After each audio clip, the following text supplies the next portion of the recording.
Thank you very much, Kevin. I became Prime Minister almost 3 years ago, immediately after the British people voted to leave the European Union. My aim was and is to deliver Brexit and help our country move beyond the division of the referendum and into a better future.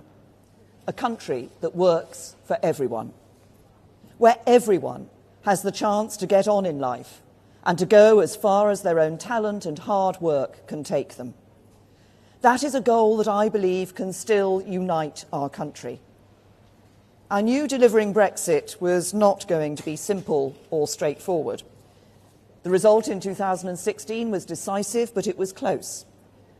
The challenge of taking Brexit from the simplicity of the choice on the ballot paper to the complexity of resetting the country's relationship with 27 of its nearest neighbours was always going to be huge. While it has proved even harder than I anticipated, I continue to believe that the best way to make a success of Brexit is to negotiate a good exit deal with the EU as the basis of a new deep and special partnership for the future. That was my pitch to be leader of the Conservative Party and Prime Minister. That is what I set out in my Lancaster House speech, and that was what my party's election manifesto said in 2017. That is, in essence, what the Labour Party's election manifesto stated too. And over 80% of the electorate backed parties which stood to deliver Brexit by leaving with a deal. We've worked hard to deliver that, but we have not yet managed it. I've tried everything I possibly can to find a way through. It's true that initially I wanted to achieve this predominantly on the back of Conservative and DUP votes. In our parliamentary system, that is simply how you normally get things done. I sought the changes MPs demanded. I offered to give up the job I love earlier than I would like. And on the 29th of March, the day we were meant to leave the EU, if just 30 MPs had voted differently, we would have passed the withdrawal agreement and we would be leaving the EU. But it was not enough. So I took the difficult decision to try to reach a cross-party deal on Brexit. Many MPs on both sides were unsettled by this, but I believe it was the right thing to do. We engaged in 6 weeks of serious talks with the opposition, offering to compromise. But in the end, those talks were not enough for Labour to reach an agreement with us. But I do not think that means we should give up. The House of Commons voted to trigger Article 50. And the majority of MPs say they want to deliver the result of the referendum. So I think we need to help them find a way. And I believe there is now one last chance to do that. I've listened to concerns from across the political spectrum. I've done all I can to address them. And today I'm making a serious offer to MPs across Parliament, a new Brexit deal. As part of that deal, I will continue to make the case for the Conservative Party to be united behind a policy that can deliver Brexit. 9 out of 10 Conservative MPs have already given the withdrawal agreement their backing, and I want to reach out to every single one of my colleagues to make the very best offer I can to them. We came together around an amendment from Sir Graham Brady, and this gave rise to the work on alternative arrangements to the backstop. Although it's not possible for those to replace the backstop in the withdrawal agreement, we can start the work now to ensure they are a viable alternative. So as part of the new Brexit deal, we will place the government under a legal obligation to seek to conclude alternative arrangements by December 2020, so that we can avoid any need for the backstop coming into force. I've also listened to unionist concerns about the backstop, so the new Brexit deal goes further to address these. It will commit that, should the backstop come into force, the government will ensure that Great Britain will stay aligned with Northern Ireland. We will prohibit the proposal that a future government could split Northern Ireland off from the UK's customs territory. And we will deliver on commitments to Northern Ireland in the December 2017 joint report in full. We will implement paragraph 50 of the joint report in law. The Northern Ireland Assembly and Executive will have to give their consent on a cross-community basis for new regulations which are added to the backstop. And we will work with our confidence and supply partners on how these commitments should be entrenched in law. This new Brexit deal contains significant further changes to protect the economic and constitutional integrity of the United Kingdom and deliver Brexit. It is a bespoke solution that answers the unique concerns of all parts of the community in Northern Ireland. But the reality is that after 3 attempts to secure parliamentary agreement, we will not leave the European Union unless we have a deal that can command wider cross-party support. And that is why I sat down with the opposition. I've been serious about listening to views across the House throughout this process. That's why when 2 Labour MPs, Lisa Nandy and Gareth Snell, put forward their proposals to give Parliament a bigger say in the next phase of the negotiations, I listened to them. So the new Brexit deal will set out in law that the House of Commons will approve the UK's objectives for the negotiations on our future relationship with the EU, and they will approve the treaties governing that relationship before the government signs them. And while the talks with the opposition did not reach a comprehensive agreement, we did make significant progress in a number of areas, like on workers' rights. I'm absolutely committed to the UK continuing to lead the way on this issue. But I understand people want guarantees, and I'm happy to give them. So the new Brexit deal will offer new safeguards to ensure these standards are always met. We will introduce a new workers' rights bill to ensure UK workers enjoy rights that are every bit as good as or better than those provided for by EU rules. And we will discuss further amendments with trade unions and businesses. The new Brexit deal will also guarantee there will be no change in the level of environmental protection when we leave the EU. And we will establish a new independent Office of Environmental Protection to uphold the highest environmental standards and enforce compliance. The new Brexit deal will also place a legal duty on the government to seek as close to frictionless trade with the EU in goods as possible, subject to being outside the single market and ending freedom of movement. In order to deliver this, the UK will maintain common rules with the EU for goods and agri-foods products that are relevant to checks at the border. This will be particularly important for our manufacturing firms and trade unions, protecting thousands of jobs that depend on just-in-time supply chains. The most difficult area is the question of customs. At the heart of delivering Brexit lies a tension between the strength of our ambition to seize the new opportunities that Brexit presents and the need to protect the jobs and prosperity that are built on an interconnected relationship with other European economies. This ambition should not be divisive. There are many people who voted to leave who also want to retain close trading links with Europe, just as there are many people like myself who voted to remain and yet are excited by the new opportunities that Brexit presents. Indeed, I believe one of the great opportunities of leaving the European Union is the ability to have an independent trade policy and to benefit from the new jobs and industries that can result from deepening our trade ties with partners across every continent of the world. But I've never believed that this should come at the expense of the jobs and livelihoods that are sustained by our existing trade with the EU. And to protect these, both the government and the opposition agree that we must have as close as possible to frictionless trade at the UK-EU border. Now, the government has already put a proposal which delivers the benefits of a customs union, but with the ability for the UK to determine its own trade and development policy. Labour are both sceptical of our ability to negotiate that and don't believe an independent trade policy is in the national interest.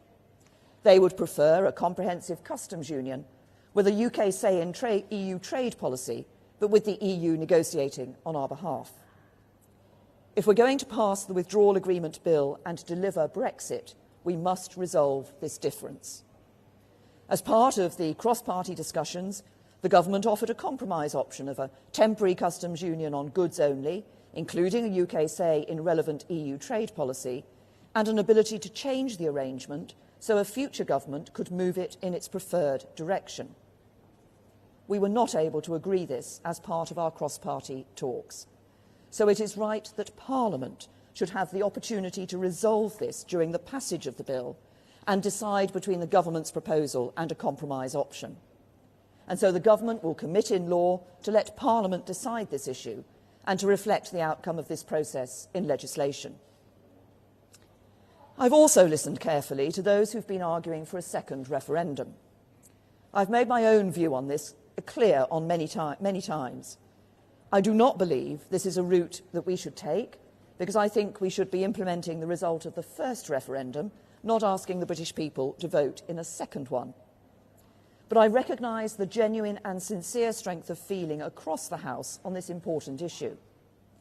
The government will therefore include in the withdrawal agreement bill, at introduction, a requirement to vote on whether to hold a second referendum. And this must take place before the withdrawal agreement can be ratified. And if the House of Commons were to vote for a referendum, it would be requiring the government to make provisions for such a referendum, including legislation if it wanted to ratify the withdrawal agreement. So to those MPs who want a second referendum to confirm the deal, you need a deal and therefore a withdrawal agreement bill to make it happen. So let it have its second reading and then make your case to Parliament. Finally, we cannot expect MPs to vote on the same two documents they previously rejected, so we will seek changes to the political declaration to reflect this new deal. So our new Brexit deal makes a 10-point offer to everyone in Parliament who wants to deliver the result of the referendum. 1, the government will seek to conclude alternative arrangements to replace the backstop by December 2020 so that it never needs to be used. 2, a commitment that should the backstop come into force, the government will ensure that Great Britain will stay aligned with Northern Ireland. 3, the negotiating objectives and final treaties for our future relationship with the EU will have to be approved by MPs.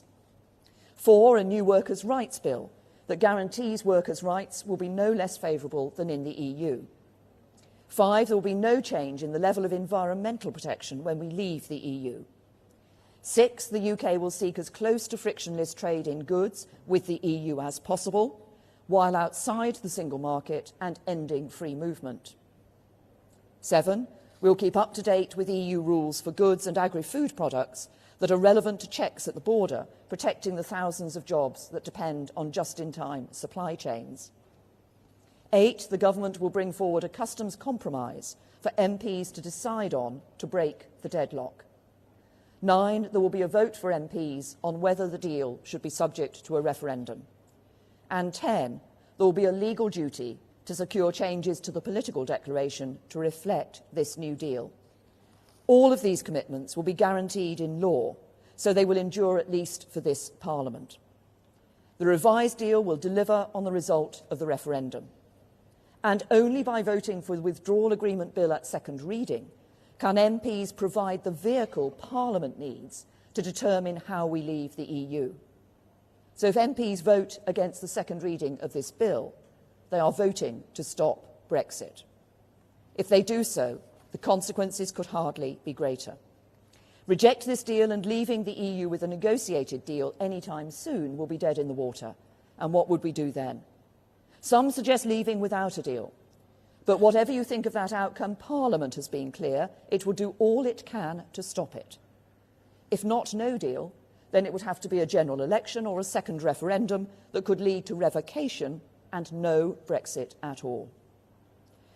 Who believes that a general election at this moment, when we've still not yet delivered on what people instructed us to do, is in the national interest? I do not. And my views on second referendum are well known.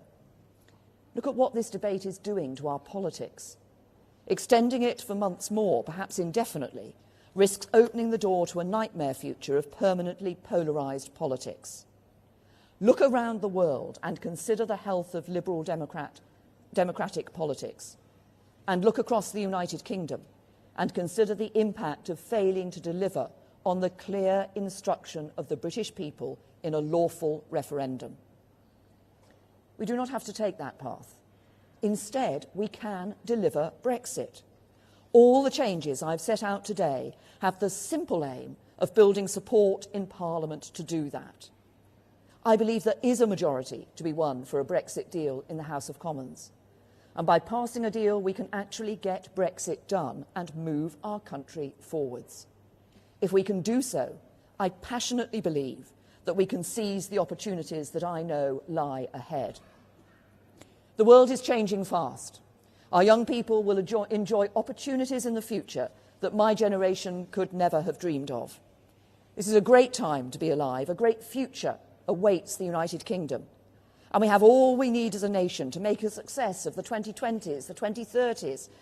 But we will not do so as long as our politics remain stuck in an endless debate on Brexit. We all have to take some responsibility for the fact that we're in this impasse. And we all have a responsibility to do what we can to get out of it. The biggest problem with Britain today is its politics, and we can fix that. With the right Brexit deal, we can end this corrosive debate. We can get out of the EU political structures, the Parliament, the Commission, the Council of Ministers, that are remote from our lives, and put our own Parliament back in sovereign control of our destiny. We can stop British laws being enforced by a European court and instead make our own Supreme Court genuinely supreme. We can end free movement and design an immigration system based around skills that work for our economy and society. We can stop making vast annual payments to the EU budget and instead spend our own money, our own priorities, like the NHS. We can get out of the common fisheries policy and the common agricultural policy, design our own systems around our own needs and resources. We can do all of these things, and by leaving with a deal, we can do so much more besides. By reaching an agreement with our EU trading partners, we can keep tariff barriers down and goods flowing friction-free across borders, protecting jobs and setting our firms up for future success. We can guarantee workers' rights and environmental protections. With a deal, we can keep our close security partnerships and keep working together to keep people safe. We can ensure that the challenge of the land border between Northern Ireland and Ireland is met in a way that works for people on both sides. This is a huge opportunity for the United Kingdom. Out of the EU, out of ever closer union, free to do things differently. And doing so in a way that protects jobs, protects our security, maintains a close relationship with our friends, and works for the whole United Kingdom. It is practical, it is responsible, it is deliverable. And right now, it is slipping away from us. We risk losing a great opportunity. This deal is not the final word on our future relationship with the EU. It is a stepping stone to reach that future. A future where the people of the UK determine the road ahead for the country we all love. This deal lays the groundwork and settles many of the core issues. But in the years ahead, Parliament will be able to debate, decide and refine the exact nature of our relationship with the EU. Some will want us to draw closer. Others will want to become more distant. Both sides can make their case in the months and years ahead.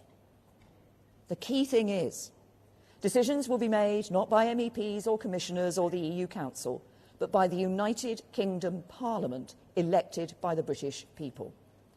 That is what being an independent nation-state is all about. Those debates, those decisions are for the future.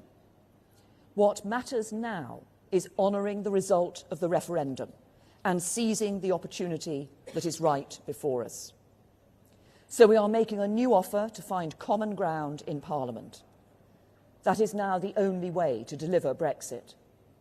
Over the next 2 weeks, the government will be making the case for this deal in Parliament, in the media and in the country, on what is best and right for our country now and in the future, and on what the majority of British people of all political persuasions want to see happen. Tomorrow, I'll make a statement to the House of Commons, and there will be opportunities throughout the bill for MPs on all sides to have their say. But I say with conviction to every MP of every party, I have compromised. Now I ask you to compromise too. We've been given a clear instruction by the people we are supposed to represent. So help me find a way to honour that instruction, move our country and our politics forward, and build the better future that all of us want to see. Thank you.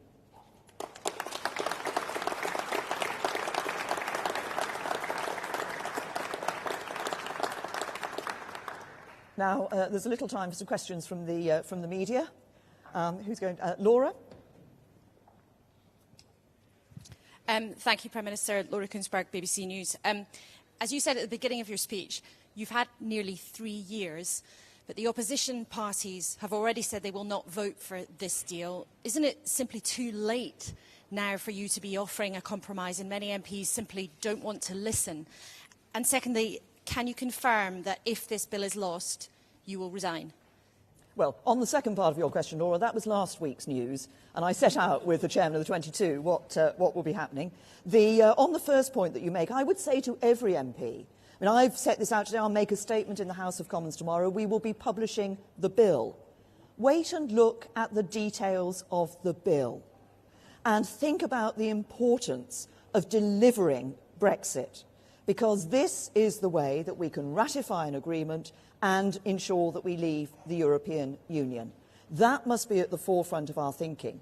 As I said, I think this is the opportunity we have to do just that. So look at the details of this bill. As I say, I've compromised. I think I ask others to compromise too, so that together we can do what the British people voted for in the referendum and leave the EU. Beth.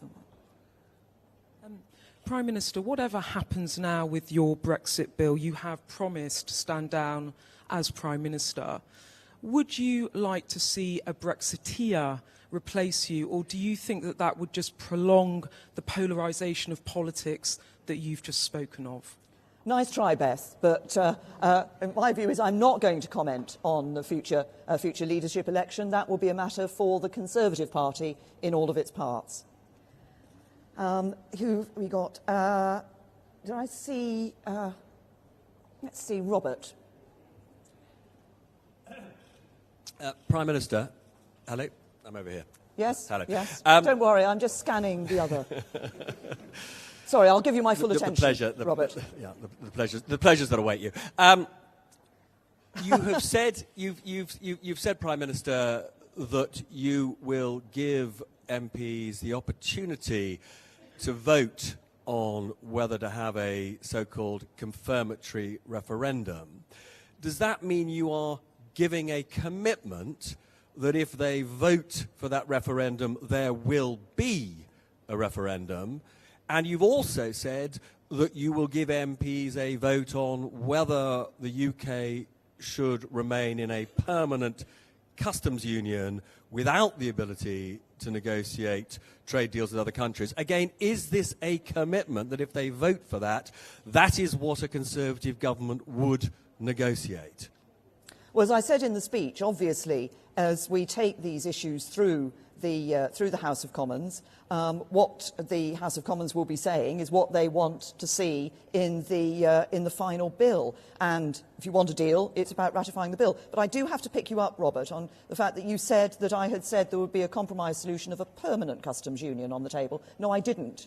I said a temporary customs union, which would enable a future government to take the customs arrangement in whichever direction it wished to do so. Francis?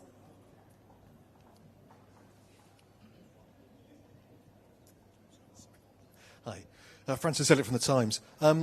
You said you're going to take the case to the country over the next 2 weeks. There are rather important elections on Thursday. When will we actually see the bill, 37 clauses, and the new...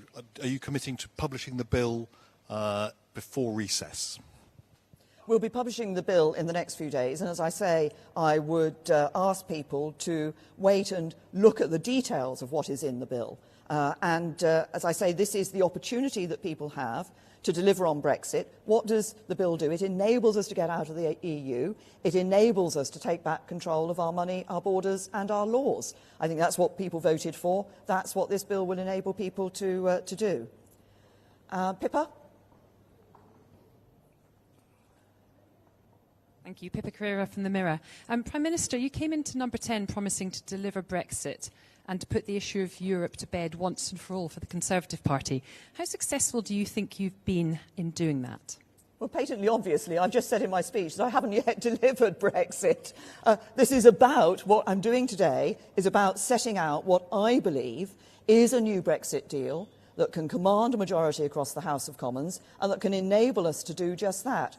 Because it's not just my responsibility to deliver Brexit. I believe it's the responsibility of the whole of the House of Commons to deliver Brexit. We gave the British people the choice in the referendum. The House of Commons, the government at the time said it would abide by the decision. The House of Commons voted to trigger Article 50. The House of Commons passed the initial Withdrawal Act that set the scene for us being able to withdraw when we had a deal, and the legislation would be new legislation would be necessary to put that deal into place. And now we have the opportunity of confirming that Brexit by passing this bill. I'll take one last question from Jason.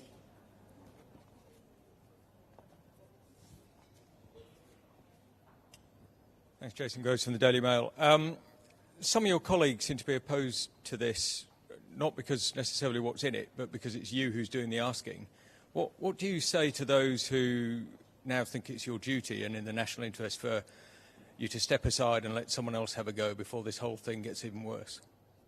Well, on that issue of myself, as I said to Laura, you know the situation as I set out, as was set out last week following my discussions with the chairman of the 22. But look, what I say is this isn't just about me. If it was just about me and how I'd voted, we'd already have left the European Union. Actually, this is about a responsibility across the whole of the House of Commons for us to come together and find a way of delivering on the instruction people gave us. People want us to leave the EU. We need to deliver that. This deal enables the House of Commons to do that, to come together, to support the Withdrawal Agreement Bill and ensure that we leave the European Union. Thank you.